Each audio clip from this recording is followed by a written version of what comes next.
কুরআনুল কারীমের সূরাতুল আনআমের 116 নম্বর আয়াতের মধ্যে আল্লাহ সুবহানাহু ওয়া তাআলা ইরশাদ করেছেন, ওয়া ইন তুতি' আকসারা মান ফিল আরদি ইউদিল্লুকা আন সাবিলিল্লাহ।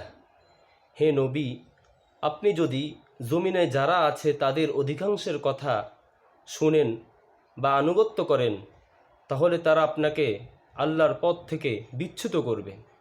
মানে অধিকাংশ মানুষের অনুসরণ যদি আপনি করেন, তারা আপনাকে আল্লাহর পথ থেকে দূরে সরিয়ে দিবে, বিচ্যুত করবে। সুতরাং আমাদেরকে বুঝতে হবে, অধিকাংশ মানুষ যে সফল হবে বা সঠিক কথা বলবে এটা মূল বিষয় নয়। মূল বিষয় হচ্ছে অধিকাংশ মানুষ যদি সঠিক পথে থাকে তাহলে সঠিক, আর যদি অধিকাংশের তুলনায় অল্প মানুষ কোরআন সুন্নাহ মোতাবেক অনুসরণ করেন তাহলে তাদেরটাই সঠিক। তো আমাদেরকে বুঝতে হবে কোরআন এবং সুন্নাহ আমাদেরকে অনুসরণ করতে হবে। অধিকাংশ মানুষ কি বলল সেদিকে আমাদেরকে ধাবিত হলে চলবে না। অধিকাংশ যদি সঠিক কথা বলে সঠিক কথা আমরা অনুসরণ করব, অধিকাংশ যদি ভুলের পথে থাকে তাহলে আমরা অধিকাংশের কথা শুনব না, বরং কোরআন সুন্নাহর কথা শুনব।